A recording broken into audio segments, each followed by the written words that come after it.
Hello readers, it's Sasha, and today I am filming my Goodreads It Chooses My February TBR. So it is 2 in the morning. Like, what are we doing? I don't know. So in the last couple of months, I've done 5 to 10 books for the month, but for this month, I'm just gonna pick 5, I think, probably, because I have a couple of books that I'm gonna be reading for videos, so I don't want to overwhelm myself, especially with February being the shortest month. So let's go. I'm gonna talk about the books that I'm doing for videos and stuff at the end, so that is great.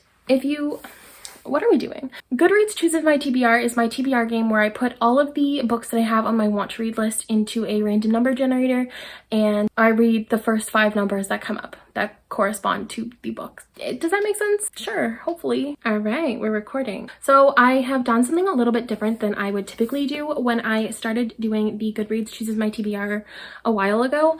I have essentially just decided now to put in books, like really any book that even slightly piques my interest. Like at first I was only having books in here that I was like really interested in, but I feel like that doesn't bring the flavor to this channel. Like, and I want flavor. So I've decided to add books that maybe I'm not as interested in, or maybe I am super interested, but like later on in life kind of situation. So we're gonna have a wide variety. I've added books that are hopefully going to put me out of my comfort zone. So I've added so many. So without further ado, let's go. Yeah. So right now I have 625 books in my want to read list, which is a number, but apparently it's not a very big number, because when I was on a sprint with Rachel, she was like, yeah, I have like over 3,000. And I was like, pardon? How does that even happen? Like, I don't even know 3,000 books. I don't think. So, okay. So that's out of the way. Number 1 is 394. So it's going to be on page 4.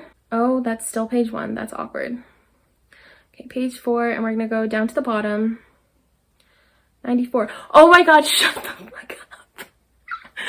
Yes, okay. This is so exciting.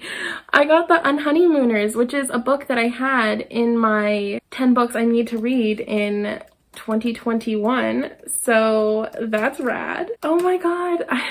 That makes me really happy. Okay, so if you don't know what the Unhoneymooners is about, it's essentially about this girl and this guy who are kind of like, they don't like each other, but they are related to people who are getting married. So this girl's sister and this guy's brother, I believe, are getting married, and then they are at the reception, and the entire wedding party except for this girl and this guy get taken down by shellfish, because I think it was Olive, I think that's her name. Yeah, Olive is like allergic, and then Ethan just like didn't want to eat it or something like that. And so now they want a honeymoon, like not them. The married people want a honeymoon, and so the dates were like non-refundable. So they were like, okay, you guys have to go on this honeymoon so that like it doesn't get wasted. And so they were like, okay, but then they're like having to pretend that they're married or something. I'm really happy. This is so cool. Okay, we're here. We're vibing with it. That's exciting. Okay, so number 2. 257. Okay. 257. Where are you? Load, please. Ooh, The Stars and the Blackness Between Them by Junauda Petrus. So I don't totally remember what this is about. Okay, yeah, so this is about a girl who lives in Trinidad, but she is just finding out that she's going to be sent to live in America with her father because her very religious mother caught her with her secret girlfriend, who happened to be the pastor's daughter. And so Audrey's grandmother, Queenie, tries to reassure her granddaughter that she won't lose her roots, not even in some place called Minneapolis. And then in Minneapolis, Mabel is lying on her bed, staring at the ceiling and trying to figure out why she feels the way she feels about her ex Terrell and her girl Jada and that moment they had in the woods, and about the vague feeling of illness that's plagued her all summer.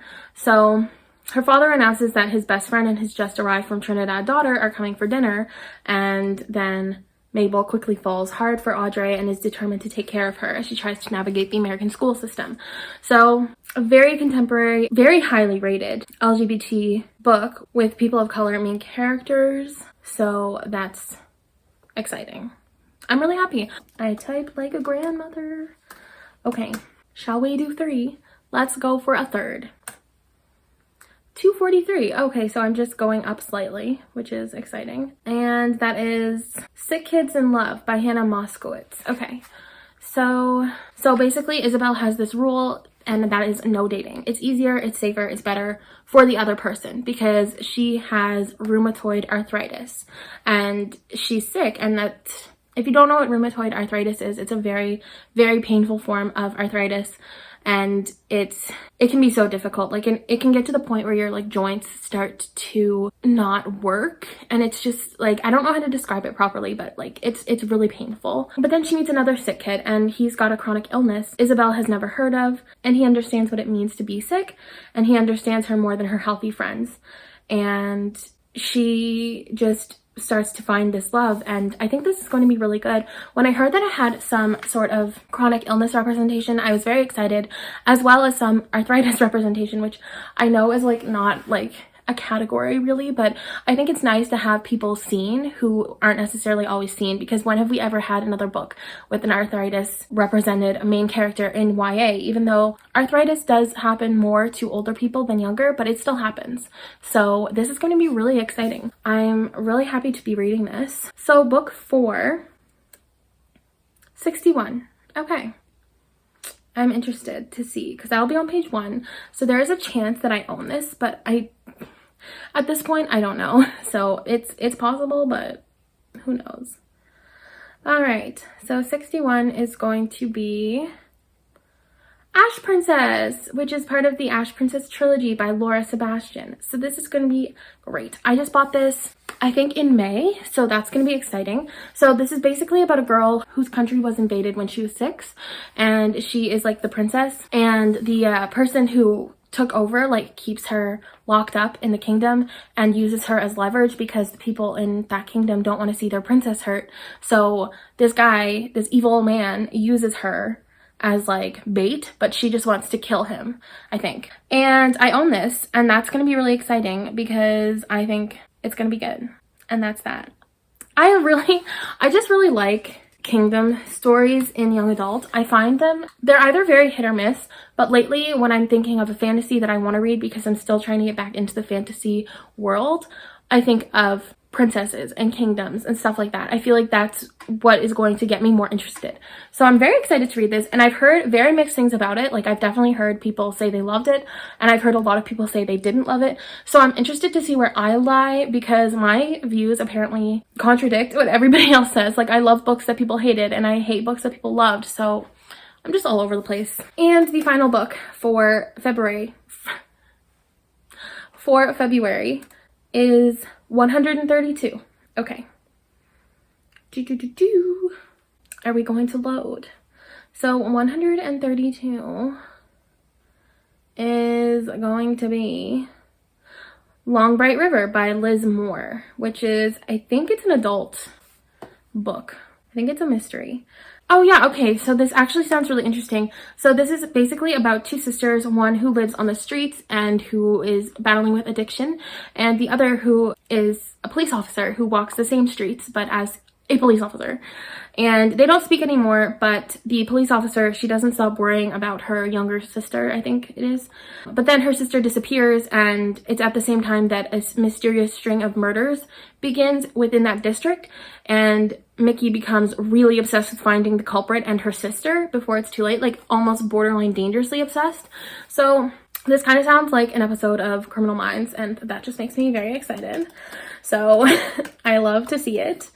But I think that's a pretty good spread of books for the month of February for the Goodreads Chooses My TBR books, because we're starting off with The Unhoneymooners, which is a book that I wanted to read from my 10 books that I wanted to read in 2021 thing. So that's exciting to be getting one of those off right away. And then we have The Stars and the Blackness Between Them, which is a fantastic representative book of the Black queer community. And I've heard just nothing but fantastic things, so I cannot wait to read that. And then we have Sick Kids in Love, which has some really great disability rep. Before I added it to my list, I wanted to hear people's thoughts on whether or not they thought the representation was accurate, or at least reminiscent of their experiences. And I've heard a lot of people say that the Sick Kids in Love is, so I'm very excited to read that. Ash Princess, I'm very excited to read as well because I own it, and so I would like to read it because I want to read books I own. And if I like it, maybe I can continue with the series, so that would be really nice as well. And finally, we have Long Bright River, which is an adult mystery fiction where these two sisters are on opposite sides of the world, it feels like. So that's that. So after we have the 5 Goodreads chooses my TBR picks, I have 3 other books that I plan on reading.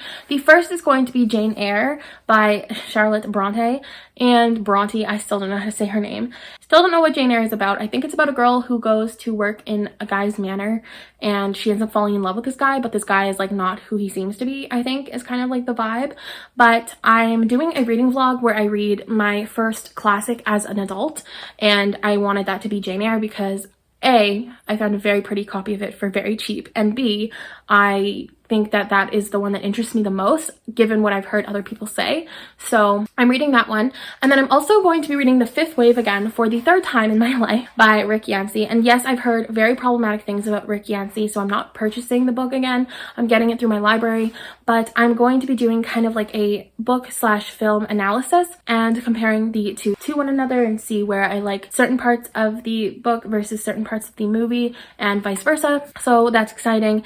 And the last book that I'm reading is Conviction by a person whose name I will put on the screen for the Winers Book Club. So this is going to be hosted on Mick's channel over at Oatmix. So I will link that down below. But yes, this is just kind of like a murder mystery thriller type situation. I think she said it had some like comedic aspects to it as well. So I'm really excited to pick this up and give it a shot. So it looks like I have quite a bit of an adult fiction month because I'm an adult now and I'm fancy. But yeah, I'm actually really excited for all of these books. I think they all sound really fun. Well, not fun. That would be downplaying the experiences of the murders and the problems. So they don't sound fun, but they sound educational and I'm very excited to read them, and I'm looking forward to formulating my own thoughts on these books and being able to contribute to the conversations. So I'm super excited about that. I'm a little bummed that I didn't get any of the books that I owned or like that I just bought for my book haul because I bought a lot of books and I would like to read them, but at the same time I'm also really excited with the books I got. So it's a win-lose situation for me. So that is all I have for you guys today. If you've read any of these books, please comment down below how you felt about them, if there's one that I should prioritize over the other,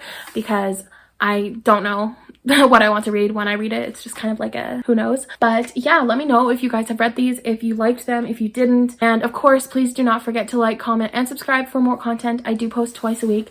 And now I have really cute little board in the background. So like subscribe for her because she's just killing it. And yes, thank you. Until next time. Bye readers.